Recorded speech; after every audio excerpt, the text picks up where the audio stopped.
What's up, Gator Nation? Zach Abolverdi and Nick Del Torre here, coming to you live from the Swamp following Florida's 33-20 loss to Texas A&M. And the game and the result was a lot worse than the score indicated. A&M took a 33-7 lead at one point, dominated the Gators on both sides of the ball. The Gators gave up 300 rushing yards on the ground. Their two-quarterback experiment was a disaster, and the future looks bleak right now for Billy Napier and his program, as they are in year 3 and now 12-16 at this time. So we'll get into our rapid reaction from this loss before we do that. It's not bleak. My new polo from Roback. There's only one way to describe Roback: best fit, best feel. For those who aren't familiar with Roback, they're completely changing the game. Hopefully, they can change what we just watched with comfortable active wear. This is a performance polo. It has the swamp all over it. Super, super comfortable. You saw me wearing it on Paul Feinbaum yesterday. We're gonna cut it a little bit short because I know you guys aren't here for this right now, but you can use code Gators Online to save yourself a generous 20% off for all new customers through the end of this week. That's called Roback, RHOBACK.com. 20% off for all performance polos like the one Zach just showed you. Looks much better than what we just watched. Yeah, for the past few weeks in the 2024 season, I've been doing halftime thoughts, just posting a few quick hitters about my thoughts on the game. Nick, I posted it tonight, and it was just a GIF or GIF, however you pronounce it, of "It's over," because that's how I felt at halftime and kind of how I still feel now. Yeah, and I know that people are kind of like looking for us to pile on. I think Billy got asked some tough questions. I asked him often, it's a line of scrimmage game. You have 2 offensive line coaches. Have they recruited and developed well enough to compete? He said, if you watch 2 of our 3 games, no. I think it's a resounding no. They're just not good enough, and it's almost like we're not piling on because the end seems so inevitable. I don't know. And I said before on our show, if it looked like it did against Miami, I don't know that Billy Napier will be the coach against Mississippi State. And it looked exactly like it did against Miami. And the problem is, and I just wrote this in my 5 thoughts, I believe Billy Napier when he says this is his best team, that this is the best roster of guys they've had in 3 years. And the problem is the other coach who was hired 8 days after you had 3 years to build a roster and kicked your ass. This coach, first-year coach, Mike Elko, is not 3 years into his program. He's 3 games. 3 games, and kicked your ass. So, to me, it's like nothing I can say to you guys right now, as sarcastic as I am, that's just my nature, speaks louder than what Florida's put on the field. And it's a results business. I like Billy Napier. I think he's a great guy. You probably could tell I wasn't a huge Dan Mullen fan at the end. But I think you take Mullen back right now. No, I'm good. I'm good. So it's just what it is. And I kept saying throughout the week that Florida could win 6 games, could win 7 games. And because of the schedule, if Billy got to 6 or got to 7, he would be coaching here next year. I don't know how the math ain't mathing. I don't know how you get to 6 or 7. Yeah, a lot of people probably want us to talk big picture and what we think happens next. I don't know how much you guys want to hear about the game tonight. Just a quick synopsis of what you saw, Nick. You're on your 3rd defensive play caller. And this one really stuck out to me because I mentioned, hey, I wonder if this is personal to Jay Bateman. Jay Bateman came here as the linebackers coach, and Billy brought his guy in. Patrick Toney was 31 years old, young, thought to be a rising star. His kid. Florida's defense was terrible. Patrick Toney left for the Cardinals. Jay Bateman's sitting there. Right. Obviously has aspirations to be a defensive coordinator because he just coordinated a defense that held Florida to 2.1 rushing yards on the field tonight. Passed over for a 29-year-old Austin Armstrong. Bateman ends up, Mike Elko, who is a defensive coach, but once he became a head coach, stopped calling plays and let somebody else call his defensive plays, tapped Bateman.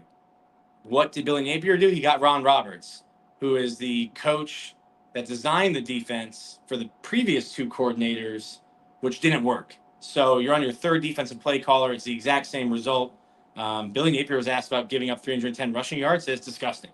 Yeah, that was my question. I think everybody feels the same. I also asked him, did he regret not sticking with Mertz in the third quarter when the offense finally had found some rhythm, some success, and they got a touchdown drive?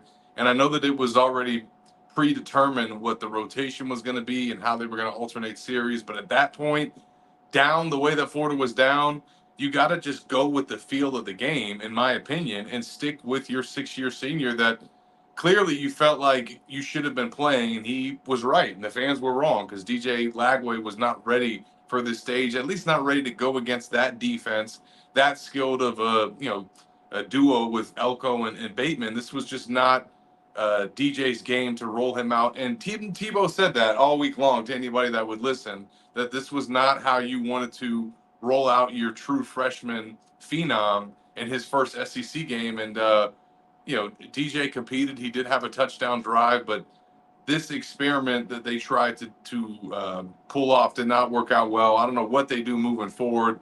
If you stick with Graham more so, or if you kind of just go with the feel and only go to Lagway or somebody else if you need a spark.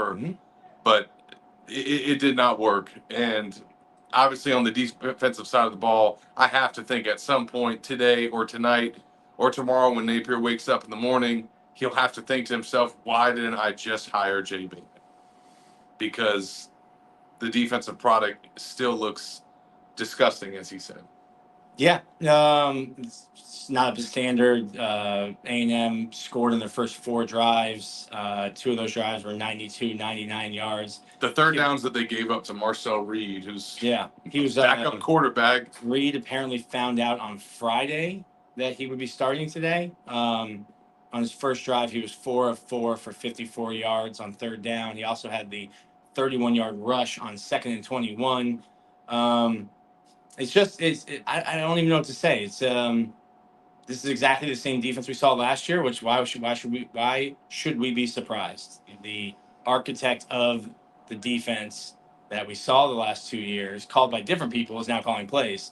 My big question now, and maybe I'm reading too much into this. Billy Napier, I forget what question he was asked, but he said, "I told those guys that they have to stick together." And to me, that you tell that to your team when you think it's over for you. Like, hey, I'm not going to be around here. You guys need to stick together. I don't know when it'll happen, but in my mind, it's over. I can foresee a path for him to keep his job. Win out. Yeah. I just can't foresee that happening. That's not realistic. The team that Florida has been against Power 4, Power 5, whatever it is, 7 straight losses, is not good enough. And Billy's nice. We like him. Everyone in the building likes him. He said it today. It's a production business. It's a results business. They're 11 and 16. 12 and 16. 12 and 16. Sorry, I forgot about saying first. Don't forget that win. Yeah, so I think it's we're just kind of like in a holding pattern. Yeah, and it's just unfortunate that Florida fans have to continue to go through this because they show up each and every home game ready to cheer, ready to support the team, and they just have not gotten what they deserve. And I'm with you, Nick. I don't know what happens next. I don't want to spend the rest of this video just speculating, but I do agree with you and a lot of other sentiment from Florida fans, which is, as Jim McElwain used to say, you're either getting better or you're getting worse. There's no staying the same. And right now, the Gators are getting worse. And the product on the field, despite all the progress that they've made on the field, it's the one thing you can give Napier credit for. I think he has improved the culture. He's eliminated off the field issues. Gators aren't in the news anymore for stuff like that. But that is not translated to on-field success. And as you said, Nick, I don't know how it will moving forward with this schedule, with the way that they've played in their first 2 games against major conference competition. And I don't know if we'll be covering a coaching change tomorrow as we come to you guys here this weekend, what it'll look like Sunday. If they go into their first SEC road game and see how that goes. But if 2-9 away from home under Napier too. But if the Gators get a win in Starkville and then a bye week and then play a UCF team at home that they could beat, does that potentially extend this tenure a little bit longer and give Napier a chance to try and reel off some wins? We will see, but it might not matter. Maybe they'll make the call tomorrow and not give him an opportunity to go win in Starkville and turn the tide. Because, like you said, there is still that possibility, Nick. I don't think anybody expects that. Yeah, and listen, it's tough. They could win at Mississippi State and beat UCF though, 100%. Yeah, but you could win at Mississippi State and still fire him. To me, I don't know. I don't know how you go forward. I don't know how you can fire him after a win though. That's It'll be interesting. Obviously, the name everyone's talking about is Lane Kiffin. Just let me throw this timeline at you. Ole Miss is probably a playoff team. The playoff starts December 20th. I'm not saying you keep a coach to keep DJ Lagway, or you keep a coach to hold together a recruiting class, but early signing day is before December 20th. So if Lane's your guy, you're going to punt this recruiting class like Jeremy Crawshaw, who that defense didn't help out at all today. One was shanked, but 2 punts down inside the 5, down inside the 10. At least you got something that you enjoyed. There was nothing to enjoy. You're going to punt the recruiting class. Got to go big on the transfer portal. Someone does point out that Jimbo got fired after a win, so it does happen.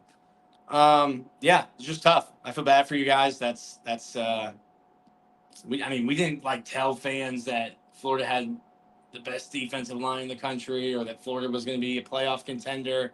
Thought 6 wins, 7 wins would be good this year, and it's not what we've seen. Not what you've seen, and you guys are the ones that are paying to be here to watch it. So, feels bad for you guys. Yeah, and obviously we wish we had some better things to talk to you guys about and write stories off of and cover. But we will keep trucking along here in Gainesville, Florida, as we watch this 2024 season play out for the Florida Gators. Just a terrible start to their home stretch. 0-2 now against these major conference opponents. Now they hit the road for the first time in SEC play. We will see what happens next. We'll see where the Gators go from here on Sunday, on Monday, on the depth chart next week that we won't get, on the injury situation. We didn't even mention that. No Eugene Wilson today. That certainly didn't help things, but I don't even know if he could have made a difference because he doesn't play defense. He doesn't play offensive line either.